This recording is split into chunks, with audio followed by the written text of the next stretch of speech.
Good evening, all my fellow humanoids out there in YouTube land. It's a little late. And this is my first video with my new phone. Got a Samsung Galaxy 4, S4, 4, whatever. And this camera is much better, 1080p. I wasn't happy with my iPhone. They have a problem apparently with Google and YouTube, and it's just not very good for uploading stuff. There's all kinds of restrictions, and I didn't like it. And for those of you who haven't dealt with Apple, those people, man, what an attitude they had. They act like you should be happy to have to be able to do business with them when your stuff isn't working. I mean, real quick, I'll give you my mini rant.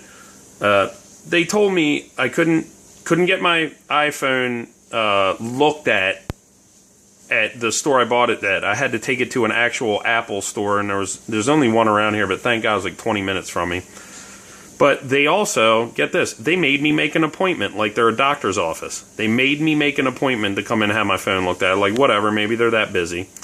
So go in there, and they didn't say nothing on the phone, but when I go there, the guy's like, oh, we can't look at your phone. I said, why the hell not?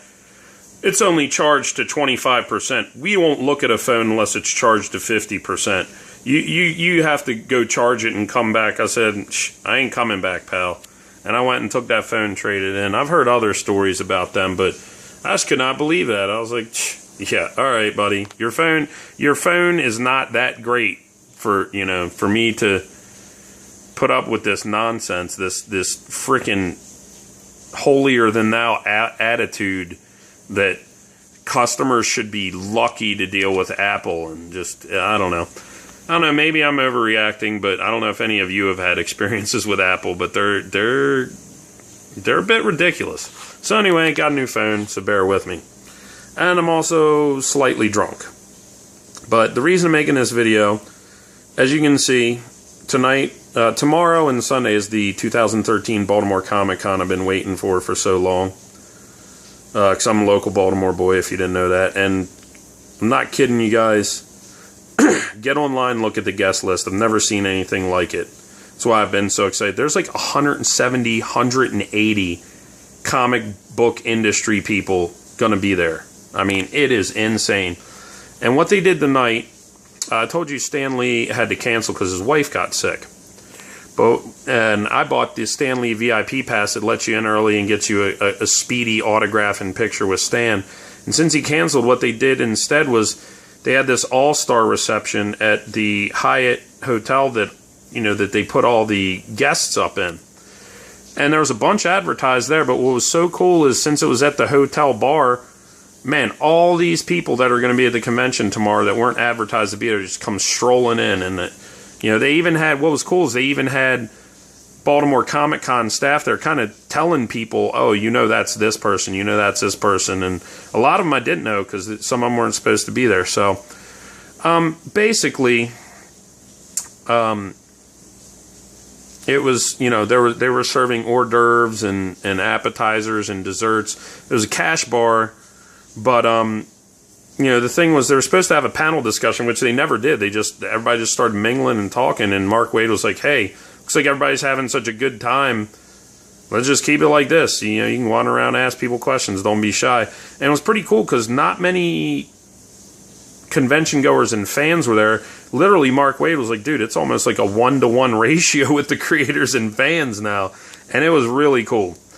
And, guys that were there were Barry Kitson, who I think the world of, Stan Sakai, Mark Morales, Jim Chung, Bill Willingham, Matthew Sturgis, Ron Friends, Tom DeFalco, Mark Buckingham, Paul Jenkins, George Perez. I think I already said that. I'm a little drunk, sorry.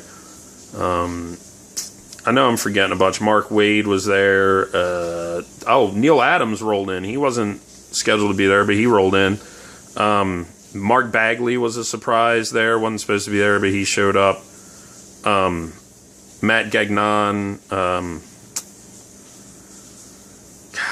John Snyder, I'm forgetting a few, but I didn't get to meet everybody because some people left quick. Like Neil Adams didn't stay too long, but and some guys were so cool. I ended up like like Mark Bagley and Matthew Sturgis and Paul Jenkins, I talked to them for a while. And, I'm just going to try and go through it real quick. But this is the 2002. They gave us a hardcover yearbook, and it's the 30th anniversary Usagi Yojimbo.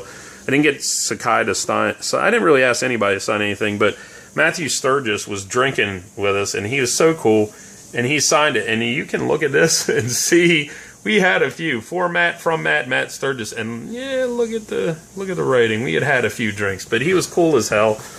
And Matthew Sturgis usually works with Bill Willingham. He told me Bill Willingham's his mentor, got him in the industry. And they said, he gave us a sneak peek. The announcement he's making tomorrow is him and Willingham are doing a new Fables book. They have a Fables video game coming out by Telltale that it was announced a while ago. When he said that, I was like, yeah, now I remember that. I was like, God, that was announced like a year ago. And there's talk of a possible Fables movie or HBO series. So, keep your eye open for that. But Matthew Sturgis was so nice. Just down there, talked to us, and,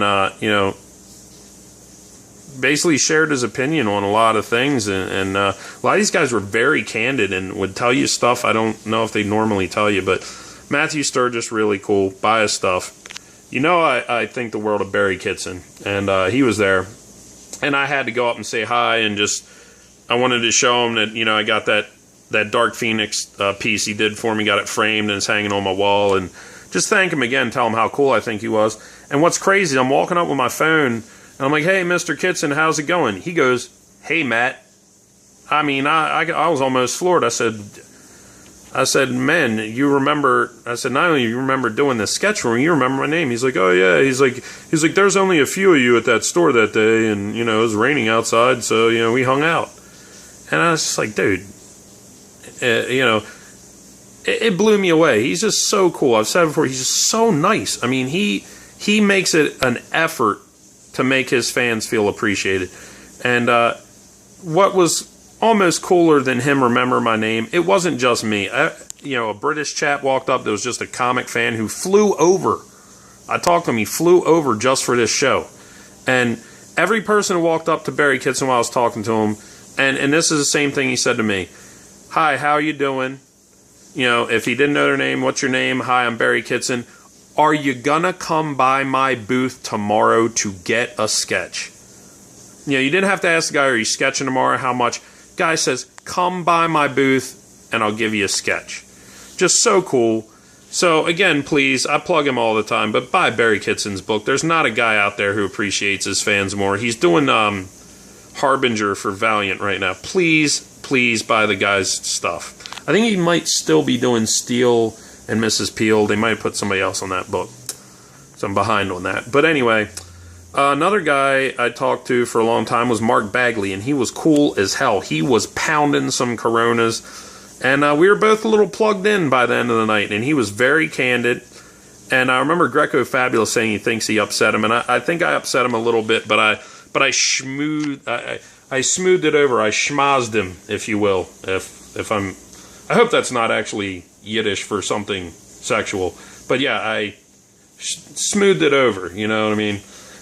A little drunk. So I hope I didn't just use the Yiddish term for blowing the guy or something. But anyhow, yeah, he was drinking and I was drinking, and I said, I loved your work on Ultimate Spider-Man, and it was kind of cool because they don't keep creative teams on a book so long. I said, I think you and Bendis had the longest creative run since like Stan Lee and Kirby on Fantastic Four. He's like, yep.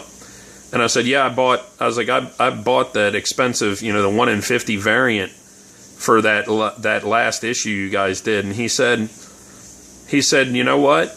Bring that by my booth tomorrow and I'll do a sketch on it for you. Awesome guy. But what I did to piss him off was, I told him, I said, after your guys' run, I feel like that book jumped the shark. I was like, I really didn't like the Clone Saga. He's like, oh my God, Clone Saga, blah. And he agreed with me. But then I said, in the new relaunch, I feel like they just changed the ethnicity of Spider-Man to kind of get sensationalism and get press and generate hype about the book. I was like, it felt more like a sales ploy than an artistic venture. Wrong thing to say. He's like, no, he's like, the corporates had nothing to do with that. My friend Brian Michael Bendis wanted to do that. Open mouth, insert foot. So, I said, well, maybe I'm wrong. I said, I bought the first couple issues of that. He's like, give it a chance. It's one of the few books I'm still reading. He's like, it's different. He's like, who really wanted to see Peter Parker grow up and marry a supermodel? He's like, he's supposed to have problems. Ultimate Spider-Man, we never intended him to grow up. That's why we killed him. And so I said, you know what? You've been so cool to me, and your books have brought me so much joy over the years. I said, I'll tell you what, I'll give you my word that I'll pick up some more of the new Ultimate Spider-Man and give it another chance. And he said, okay, cool. And but I think I pissed him off, with that. He seemed a little...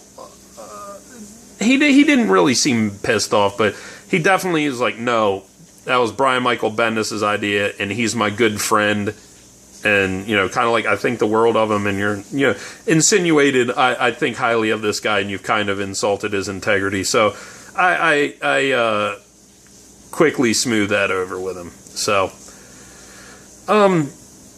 yeah, he also, I shouldn't say this, because maybe he did say it, or maybe he didn't, but he might have alluded to the fact that he is not happy with the new Fantastic Four title he's working on. He might have said that, he might not have. I don't want to say anything that might incriminate this nice gentleman, but he may or may not have said that. He may have alluded to it. I don't really know, but there you go. George Perez has always had a huge crowd around him, as he always does, and finally later when the crowd got thinned out, I got to go talk to him, and he was so nice. He took pictures with me, and he said, look, he said, I told him, I said, last time you were here, I couldn't get near you. He said, well, what I do, he's like, I give out numbers. He's like, if you're number 35 and number 34 is in front of you and has 30 books I'm going to sign, he's like, you can leave and come back and keep your place in line. And he's like, that way if you want me to do a sketch or something, you don't have to wait in line to pick the sketch back up. I was like, that's cool, but I might be the douchebag with the 20 or 30 books. And he's like, hey man, as long as you paid for them, I'll sign whatever you want. He's like, you just might have to, come to me with 10 books and come back later with 10 books. I said, hey, no problem. I was like, I don't have the best etiquette, but I told him, I said, you were a problem for me. I'm picking out books, and I said, man, I've got 60 George Perez books I could get signed. I don't know what to do. So, he was cool, and he took a picture with me, and he also said DC offered him some big money, but he said he's exclusive to Boom now, which I did not know. And tomorrow, George Perez will be announcing, I guess today now on the East Coast, George Perez will be announcing his new title for Boom, which rumor has it might be Cleopatra. I don't know. We'll wait and see. But he was cool as hell. And the last thing I want to say, Paul Jenkins. Never met him before. British chap. He lives in Atlanta in the same little town my cousins live in, which is crazy. I might have to hit him up on Twitter next time I go to visit down there and go get a drink with him, because he was pounding the drinks too, and he tried to buy me a damn drink. Paul Jenkins. I said, no, you know what? Let me buy you a drink. And he goes, why? I said, what do you mean why? I said, you told me who Wolverine really is. He's like, okay. So, yeah, we sat there, and what was cool is as everyone else was leaving, Neil Adams left really quick, didn't get to talk to him, but as everybody else was leaving, he's like, where's everybody going? I'm just getting started. And he stayed and had drinks and talked with us.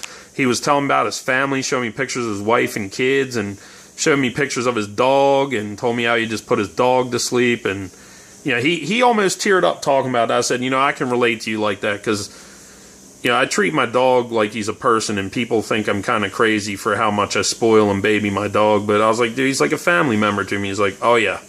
So we kind of connected on that, and he told me he's a musician. He's actually working on a novel right now. And he told me a really cool story. He said, I like talking to people, not just at events like this.